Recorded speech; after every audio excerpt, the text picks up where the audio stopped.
So if you're already working, if you're a few years into your career and you maybe have over $100,000 a year that you're earning in maybe a sales job, Mm-hmm. and but you're not so passionate about that, is it appropriate to take a big cut in salary to get onto that next stage in your career? I mean, yeah, it's easy for me to say, yeah, bite the bullet Mm. and do it. I don't know. If you have kids and you have student loans, I mean, maybe it's not so easy.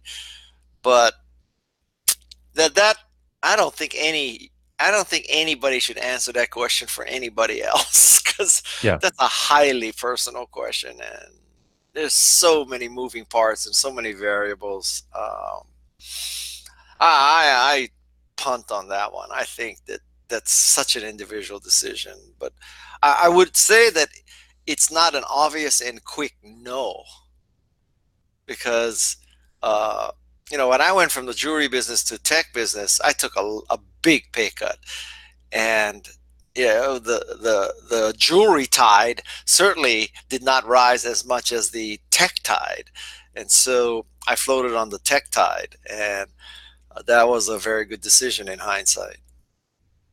So after that, you started your role that defined your next few years, software Mhm, evangelist at Apple. mhm. And your job there was to convince developers to create hardware and software products for a new company that had zero installed base, zero backwards Yeah, yeah. compatibility, zero monthly sales. So how good is your reality distortion field? Well, first of all, that's not quite accurate because when I joined Apple in 1983, it was already a successful company. It had the Apple II. So uh, that's what you're talking about, right? Apple, right? Well, I am. I'm quoting some of that from your LinkedIn profile, to be honest with you. But Well, I well, assume no, that but to be more accurate, the computer Macintosh had zero sales, zero revenue, zero all that. But the company Apple was doing hundreds of millions, if not billions of dollars of Apple II sales. got you. So it's not that I joined a company with two guys in a garage. I joined Apple after Apple II had come out. So but you did find it that you're obviously competing with a Goliath out there. IBM, yes, Yeah. and Microsoft, yeah. So what are some of the lessons that someone can take from being such a small player in an industry where there's a massive player that seemingly owns everything and is Yeah. just impossible to compete against? Well, I think one lesson is some things need to be believed to be seen. So my job, and of course myself, we believed in Macintosh, and it was my job to get more people, and developers to believe in Macintosh. So the lesson there is some things need to be believed to be seen, as opposed to some things need to be seen to be believed. And I also think that there's a statement there that you know quality does count. It may not be as easy and as fast and as pervasive as you think, but there are enough people who truly appreciate great quality. And that was Macintosh. Macintosh never achieved 90% market share, but it achieved, 5 to 10% market share, and 5 to 10% of a rising tide is a good little business. So a lot of it is just taking risk and believing and, you know, hoping it works. Absolutely, and it wasn't their intention to have 90% market share. They wanted to have that quality user base who'd Well, spend more. And no, believe me, we had megalomaniac desires for worldwide domination. We settled for 10% or 5%. We didn't think, I never thought it would be that small, honestly. Wow, okay. 1987, you left Apple to Yeah, start a Macintosh database company. And after yeah, that, you said that you listened to your own hype about opportunities in Macintosh software. yes. So was it a good idea to listen to your own hype? It depends on how you want to define good idea. Um, so that company, it did all right. It still exists. I never made, hundreds of millions of dollars off of it. It was a great experience, my first true entrepreneurship experience. So, those are the half full versions of that story, right? Sure. Uh, if I had stayed at Apple from 1983 till today, I'd be very wealthy. But I didn't.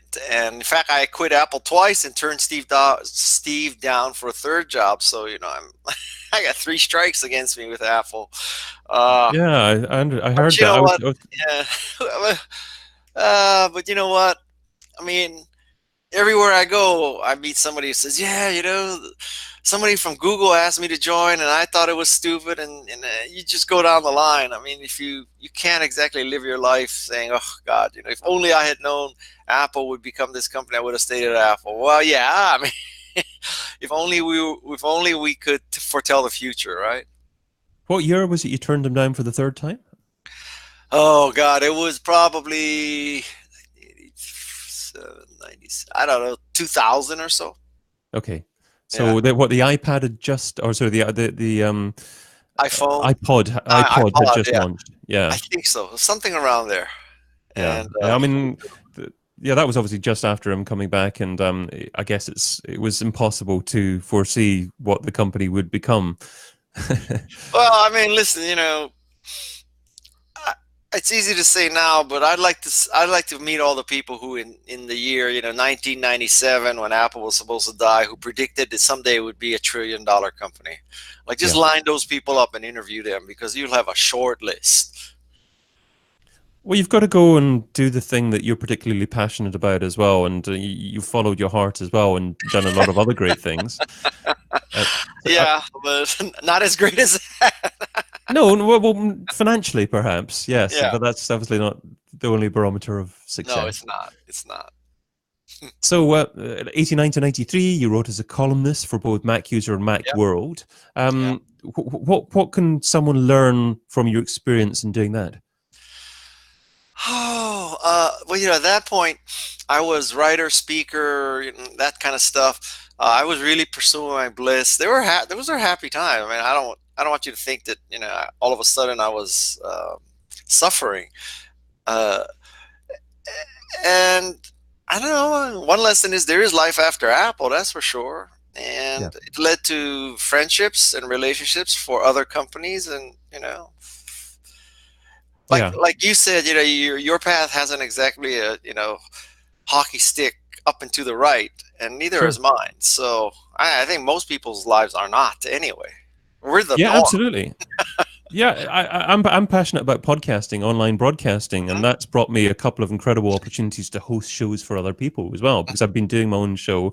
I didn't make money from my own show for a long time, but I perfected, or at least improved, my audio quality and video quality. And after a while, people come to me and say, "Well, can you do this for me as well?" Yep, yep. So anyway, No, shortly no, after no you, guts, no glory. indeed. You went back to Apple, and this time as Chief Evangelist. And Yes, so you say that your Chief Evangelist job description was to protect and preserve the Macintosh cult by doing yeah, whatever you had to do. yes. So what was the biggest life lesson from that stage? I think the biggest life lesson is that things are never as good or as bad as they seem. And from the outside looking in, those were the days that Michael Dell was telling Apple, "Well, you have 2 billion in cash. Give all the money back to your shareholders and close the company, because there's no hope for you." Well, I guess you were wrong, huh, Michael? So, you know, sometimes you just got to believe again. And those are great days. It's I think maybe a similar situation is Tesla at any given moment, right? So at any given Hmm. moment, people are saying, "Oh, Tesla, the Model 3 hasn't shipped in quantity. Something's wrong." Another Tesla caught fire. Uh, People aren't buying EVs as much as possible. The Trump administration may remove the federal tax credit for buying an electric car, et cetera, et cetera. But like Steve Jobs, I would not bet against Elon Musk. Did you ever believe what Michael Dell or other naysayers were saying about Apple at the time? I mean, give back the money and close the shop? Yeah, or give back the Never. money, or the company's reached its peak, and you can't Well, possibly go much further. I got to give you two conflicting answers, right? So I never truly believed that Apple was, in that kind of trouble. On the other hand, I didn't believe enough at Apple to stay. so, Hmm. so therein lies the contradiction, right? Well, no, nothing's black and white. No, nothing's green neither sometimes.